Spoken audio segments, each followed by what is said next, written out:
Hello guys! Hello! This is for Gemini. Welcome dito sa aking channel, Gemini. Alamin natin kung anong messages, vibration, gabay, energy para sa lahat ng Gemini friends natin na nanonood sa ngayon. So, in general, titingnan natin kung ano yung message na kailangan mong marinig, Gemini. Okay, so this is general reading. Please connect your intuition sa lahat ng mga Gemini dito na nanonood. Okay. Guys.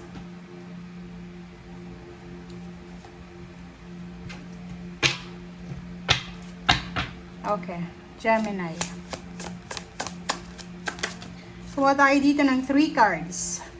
First card natin, Gemini, is Forgiveness Heals. Ano pa ba?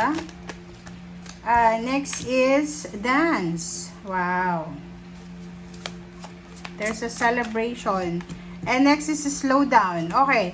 So, this message is from February 17, 2026 hanggang February 6, 2027.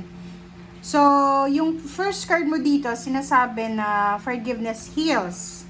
So, patawarin mo daw sa taong ito, patawarin mo daw yung sarili mo and yung mga tao na nakagawa ng hindi maganda laban sa'yo. So, let go mo na yung mga old story, old belief, old pain, or kung ano man to na nangyari na, your past. Release any guilt and blame, okay? So, lahat ng tao dito sa mundo ngayon, we are busy, lahat tayo nasasaktan. So, dito sinasabi ng baraha, surrender to the divine, okay? The healing process, and prioritize your health and happiness. Okay. So, yun yung first message sa'yo, Gemini. Second message natin is Dance. So, this one is celebration. So, sinasabi ng baraha na kickstart ng 2026 ay celebration. So, marami kang isa-celebrate sa taong ito. There's a celebration of success, celebration of happiness, celebration of wealth, victory, ganyan ganito. And sinasabi ng bara sa'yo dito na wag mong kakalimutan sa taong ito na mag-enjoy, magsaya, mag-celebrate, okay? And importante din na kailangan mong i-double check from time to time yung emotion mo, yung well-being mo, yung health mo, kung paano ka kumain, kung paano mo i-manage yung stress mo, yung emotion mo. And dito sinasabi ng barahan na i-enjoy mo yung taong ito, Gemini. Okay, and next card natin is Slow Down. So, Slow Down is resonated siya sa dalawang barahan na sinasabi na this year, huwag tayong masyadong magpakapagod. Okay, slow down. Kung feeling mo napapagod ka, magpahinga ka, mag-relax ka. Kung hindi mo makontrol yung sitwasyon, yung parang feeling mo umiikot yung mundo mo this year, mabilis mapagod, mabilis ma-overwhelm, mabilis ma-stress sa taong ito. So, as much as possible, you need to relax, you need to prioritize your happiness, your success, your blessings, be grateful, be thankful sa lahat ng meron ka. And para malasin natin, medyo mabawasan yung stress, huwag tayong masyadong maghahangad ng mga bagay-bagay na wala tayo. So, yun. Stop overthinking, overanalyzing, and expectation, medyo bawasan natin. Okay, and yun, magdahan-dahan ka this year sa mga actions and mga plano mo. Kasi anong tayo fire horse, so mabilis talaga yung fire horse.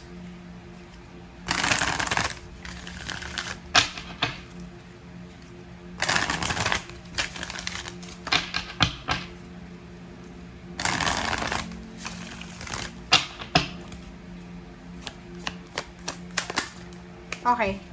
Love begins. So, may love life na posibleng magsisimula, magle-level up, friendship, collaboration, partnership. But yun na nga, sinasabi ng bara sa atin na mag-slow down tayo. Huwag tayong masyadong magmamadali. So, kung wala kang relasyon, huwag kang magmamadali this year na makipagrelasyon. Kung hindi ka pa kasal, huwag kang magmamadaling magpakasal. Kung halimbawa na hindi ka pa mabuntis-buntis, wala ka pang anak, kung lalaki ka, huwag tayong magmamadali na gawin yan. Okay? So, the waiting game is over. So, naka-reverse na yung waiting game. Tapos na daw yung paghihintay mo, Gemini. So, kung ano man yung hinihintay mo, it's either salary increase, higher position, new beginnings, travel, relocation, retirement, lump sum of money. Ano ba yung hinihintay mo? Kasi, sinasabi ng barahan na this year, tapos na yung paghihintay mo. Kumbaga, this year is the harvest season na para sa'yo. So, magta-transform yung buhay mo sa bago talagang Gemini. And you will have the stability, the balance, and the peace and harmony na matagal mo nang minamanifest. Okay.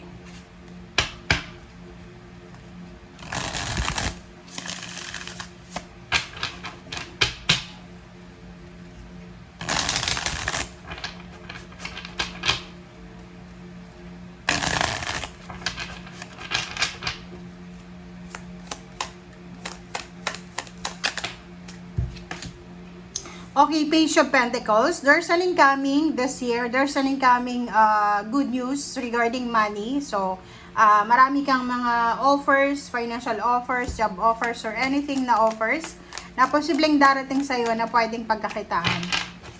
Alright, so ano pa ba?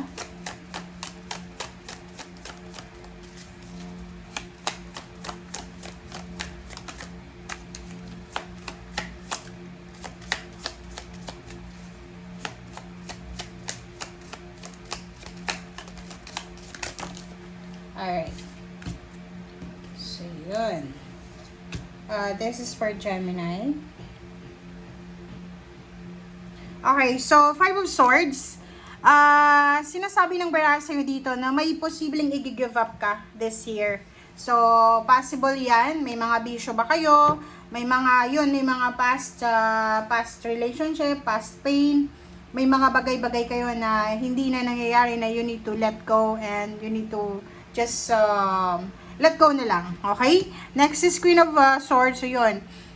Sinasabi ng Baraha sa'yo na this year ay bagong direksyon siya. Bago yung direksyon na tatahakin mo. So, much better na wag mo nang isama yung mga bagahe mo from your past. Okay? And 8 of Cups plus the Devil. So, sinasabi ng Baraha sa'yo dito na mag-iingat tayo sa pagta-travel. So, Gemini, may mga temptation na posibleng ma-encounter ka sa mga travels mo, sa mga relocations na posibleng gagawin mo. So, yun yung kailangan mong ingatan. And sa ilalim mo dito is 3 of Cups. So, yun. Ang nakikita natin dito, relationship yung pwedeng, like for example, you're married, you're in a relationship, tapos magta-travel ka, possible ka na magkaroon ng temptation sa lugar kung saan ka pupunta. And posibleng yan yung maging rason para masira yung relationship mo, current relationship, kasi temptation yan. So, yun, kung may asawa ka, boyfriend, girlfriend, live-in partner, kung may mga tukso dyan na umaalikid sa'yo, you need to strengthen yourself, your faith, and prayers. Yun yung pwedeng pang giba natin sa mga temptation. Okay? Thank you guys. Bye!